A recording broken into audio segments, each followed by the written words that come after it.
otro a dejar de beber. Son temas muy importantes, les decía, para ir conociendo más sobre el alcoholismo.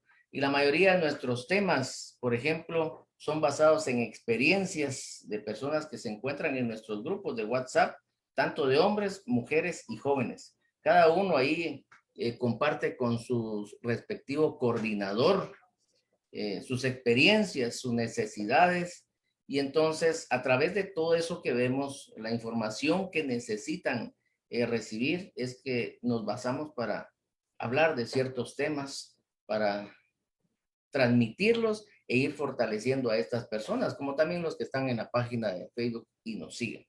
Y entonces, aparte de eso, tenemos muchas madres, esposas, hermanas de gente con problemas de alcoholismo que desean ayudar a sus familiares, ¿verdad? Y entonces nos escriben, nos llaman y nos dicen, mire, tengo a mi esposo, tiene 15, 20 días de estar tomando, mire, tengo a mi hijo que no hace caso, siempre viene bebido a 10 horas de la noche, mire, tengo a mi hermano, ¿verdad? Ahí que no deja de beber, ¿cómo ustedes me pueden ayudar? Esa es una pregunta muy, muy frecuente en nuestro chat de vencedores. Y entonces es por eso que ante esa necesidad tuvimos que hablar en este programa de este tema, porque nosotros, ¿verdad? Por mucho que querramos, tanto su servidor como el coordinador de cada grupo, es muy poco lo que podemos hacer. O sea, ante alguien es que no quiere en ese momento cambiar. Es muy poco. ¿Por qué? Porque la enfermedad del alcoholismo solo podemos ayudar cuando la persona reconoce que el alcohol está gobernando su vida, que el alcohol se apoderó de todo lo que él hace, que el alcohol lo maneja hasta el punto de perder el control y la voluntad de él. Hasta ese momento es que nosotros podemos accionar. De hecho, la gran mayoría de personas que ingresan a nuestros grupos, que presiona ahí el botón de WhatsApp de la página, ellos vienen y dicen, necesito ayuda. Es gente que ya comenzó a reconocer, no están definitivamente decididos, pero quieren hacer un intento. Y han logrado muchos, ahí tenemos en nuestra sala. Nosotros somos testimonios de eso, de que un día intentamos porque nos desesperamos y reconocimos que el alcohol estaba gobernando nuestra vida, que nosotros ya no teníamos voluntad propia, que cuando tomábamos el primer trago, terminábamos borrachos, sin dinero, algunos en la calle, ¿verdad? Y entonces, en ese momento es donde uno puede prestar la ayuda porque la gente lo está solicitando. Cuando la gente cree, si la persona que no ha tocado un fondo, ¿verdad? Difícilmente va a escuchar a alguno de nosotros, ¿verdad? Ya que él sigue pensando en su haber que él puede dominar el alcohol y detenerse cuando él lo desee. Yo intenté las primeras veces cuando alguien me decía, mire, está mi esposo, mire, está mi hijo, bueno, deme el número de teléfono y vamos a platicar con él. Y la respuesta inmediata de ellos era, cuando nosotros le decíamos quiénes éramos que queríamos apoyarlos, era la siguiente: yo no necesito ayuda. ¿Quién les dijo a ustedes que yo necesitaba ayuda? Yo puedo controlar la bebida, yo no tengo ningún problema. Ante esa circunstancia, es poco o casi nada lo que nosotros como equipo, como ayuda, podemos hacer. Y entonces, ustedes como familiares podrían decirnos, entonces, ¿qué debemos de hacer?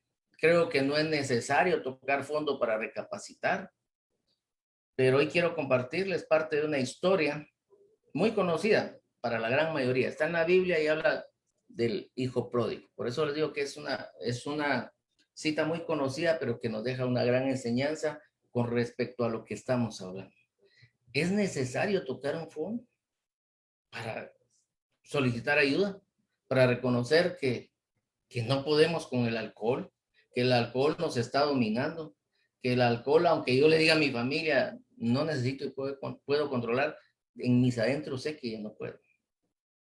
Pero aquí creo que tenemos un gran ejemplo, una gran enseñanza, Cuando usted quiera leerlo, está en el libro de Lucas en el capítulo 15. Yo le voy a comenzar a leer desde el 13, pero usted puede buscar ahí la historia y leerla por completo. Aquí habla del hijo pródigo, aquel que le pidió al papá todos sus bienes, su herencia, porque él quería manejar su vida como él quería. Y es lo que a veces las personas alcohólicas hacen. Quieren vivir su vida como ellos la quieren vivir. No necesitan ayuda ni guía de nadie. Y este muchacho hizo exactamente lo mismo, pero en el versículo 13 dice, no muchos días después, o sea, no pasó mucho tiempo, y eso es lo que yo quiero dejarle a usted. Posiblemente usted vea que su esposo ahorita no entiende, como que no le entrara en su cabeza, y vamos a ver más adelante por qué sucede eso, pero usted cree que como que no tiene solución, como que se va a morir así, pero tenemos que confiar en Dios que él también va a tener una oportunidad. Como Dios nos la dio a nosotros, se la va a dar a él. Porque a este muchacho dice, no muchos días después de haber despilfarrado todo, juntándolo todo, el hijo menor se fue lejos, a una provincia apartada y ahí desperdició sus bienes viviendo perdidamente. Clásico, alcohólico. Y cuando hubo malgastado, vino una gran hambre en aquella provincia y comenzó a faltarle. Va a llegar un momento que la persona que bebe se va a dar cuenta de que ya se quedó sin dinero, ya se quedó sin carro, ya lo sacaron de la casa, donde alquilaba lo echaron. Este hombre comenzó a ver que comenzaba a faltarle. Y fue, dice, y se arrimó a uno de los ciudadanos de aquella tierra. Cuando vi la palabra arrimado, me recordé de mi tía abuela, que ellas antes, como hablaban de los arrimados. Arrimados eran aquellos que nadie los había invitado. Ellos se quedaron de fuertes. Y este muchacho hizo exactamente lo mismo, ¿verdad? Él se arrimó a uno de los ciudadanos de aquella tierra, el cual lo envió a su hacienda para que apacentase cerdos. Le dijo, si quieres quedarte aquí, un lugar donde dormir, cuídame a los cerdos, dales de comer.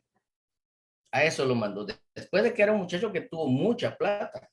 Y eso es lo que sucede con nosotros. La gran mayoría de las historias cuentan que como personas antes de ser dominados por el alcohol, teníamos buenos trabajos, teníamos dinero.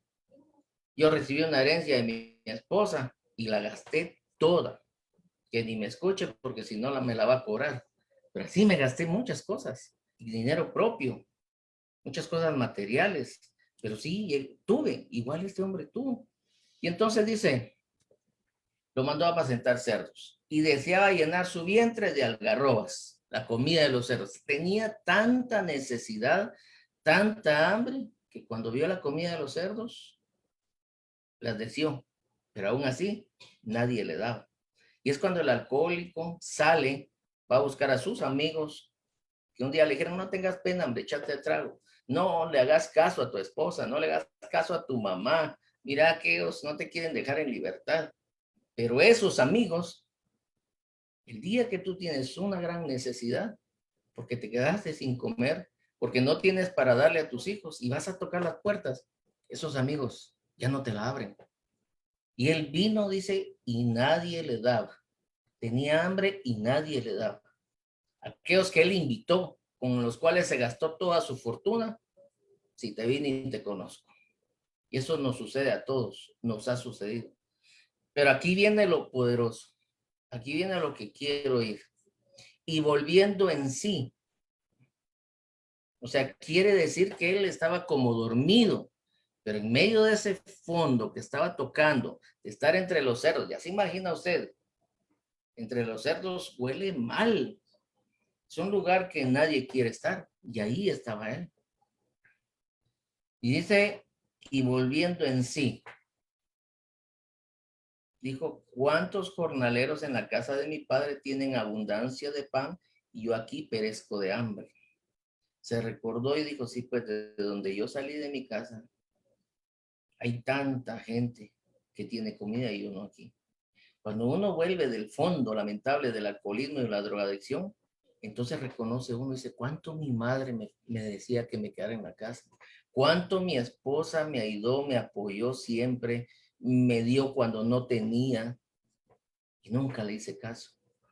Y ahora que nadie me hace caso, ahora sí necesito de él. Y así dijo este hombre. Tanto que desperdicié y no busqué a mi papá. Y ahora los trabajadores de él están comiendo mejor que yo. Y yo aquí pereciendo de hambre. En una versión de la traducción actual leí donde dice, este mismo pasaje, dice, por fin comprendió lo tonto que había sido. Y así nos pasa a nosotros. Cuando yo comencé a ver mi realidad, dije, qué tonto fui. Desperdicié plata con amigos, desperdicié en lugares, y ahora que necesito algo, no tengo nada. No tengo absolutamente nada. No es que los amigos hayan sido malos. Al final, si no hubieras tocado yo ese fondo, o muchos de nosotros, si no hubiéramos tocado ese fondo, no estuviéramos aquí. Entonces, con este pasaje quiero decirles a aquellas mamás, a aquellas hermanas, a aquellas esposas, la importancia de tocar un fondo que normalmente es lamentable para poder volver en sí, para poder reconocer. ¿Cuál es ese fondo? Por ejemplo, algunos, hay muchos, pero le voy a nombrar algunos de los que han sido, de los que he escuchado, de algunos que yo viví. Para algunos puede ser la pérdida de un trabajo, para otros puede ser la pérdida de toda la familia. La familia se espera, se aburre, los hijos se aburren y se va la esposa, un accidente de tránsito, la pérdida de algún miembro a través de ese accidente, haber matado a alguien y parar en la cárcel. Ese es muchos de los fondos que hemos escuchado. Por ejemplo, crisis económica, quedarse sin nada, ni para comer. La muerte de un familiar, ¿verdad? A causa del mismo alcoholismo, en algún accidente, ¿verdad? La esposa se muere, un hijo se muere, ¿verdad? Enfermedad a causa del alcohol. Hoy por la tarde en el programa de Vencedores Radio, ahí dieron el testimonio de un médico, gran médico, ¿verdad? Muy importante, ayudó a mucha gente, pero hoy está postrado en una cama con una gran enfermedad ocasionada por el alcohol. Entonces, esos son los fondos, esos de muchos que son los que nos ayudan a volver en sí y decir, necesito salir, necesito pedir la ayuda de Dios a través de estos hombres y estas mujeres o de estos jóvenes.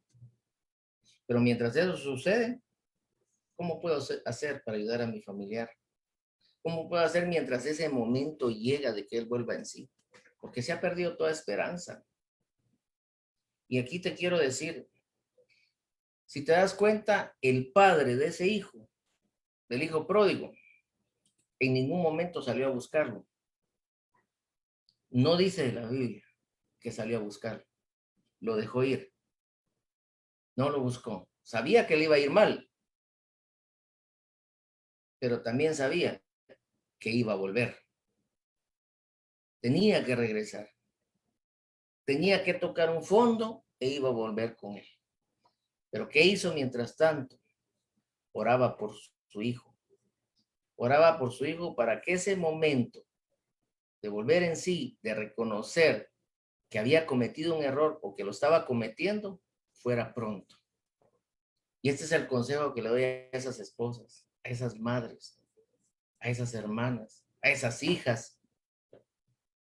Oren por sus familiares para que ese momento llegue pronto. Mientras tanto, va a ser difícil. En cada historia de uno de nosotros, de los vencedores, hay una oración de una madre, hay una oración de una esposa, hay una oración de una hija. Ustedes escucharon el testimonio de Sergio Hernández.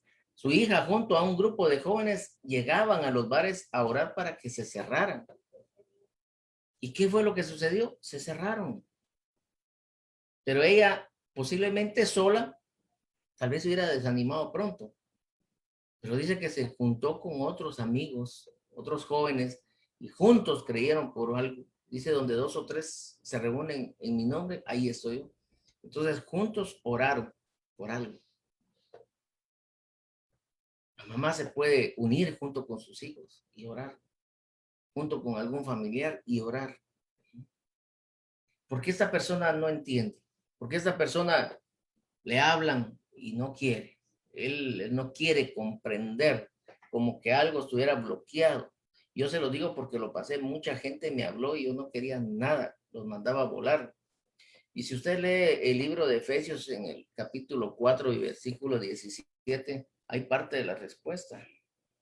Dice, teniendo el entendimiento entenebrecido, ajenos de la vida de Dios por la ignorancia que en ellos hay. Dice, ajenos de la vida de Dios, ajenos de que existe una buena forma de vivir, ajenos de que Dios quiere que tú vivas bien con tu esposa y tus hijos, o con tu mamá, que tengas un trabajo, que disfrutes de la vida, de tu salud. Pero cuando estamos así, dice que estamos ajenos de la vida de Dios, por la ignorancia que en ellos hay, por la dureza de su corazón. Cuando el corazón se endurece, no escuchas a nadie, a nadie. Y ese mismo pasaje lo quise leer en la traducción actual, que está un poco más clara. Dice, son gente ignorante y terca, que no entiende nada y por eso no disfruta de la vida que Dios da. Han perdido la vergüenza, se han entregado totalmente a los vicios y hacen toda clase de indecencias. Así lo define este mismo pasaje en otra traducción. Lo define perfectamente. Hemos sido tercos, necios, ignorantes de qué? Ignorantes de la verdad. Y entonces no entendían. Pero alguien me dijo en una ocasión, me preguntó, mira, y entonces estos hombres Dios no los quiere, o estas mujeres que están así, Dios no los quiere, no se preocupa por ellos. Me enviaron esa pregunta. ¿No los quiere salvar? Y le leí un pasaje en segunda de Pedro 3:9. Y ahí está la respuesta. Dice, el Señor no retarda su promesa, según algunos la tienen por tardanza, sino que es paciente. Él es paciente con nosotros.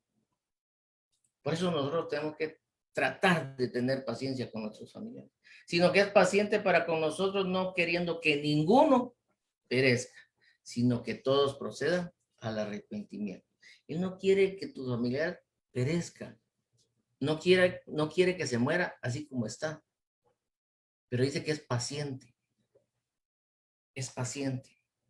Y por eso hoy quería hablar de este tema porque quiero darte a ti esperanza y paciencia. Toda esa angustia, todo ese temor, puedes tú transformarlo en oración hacia tu familiar. Porque pareciera que nuestros familiares son necios, pero como le digo, bíblicamente está todo escrito. Segunda de Corintios 4, versículo 3 dice, pero si nuestro evangelio aún está encubierto entre los que se pierden está encubierto,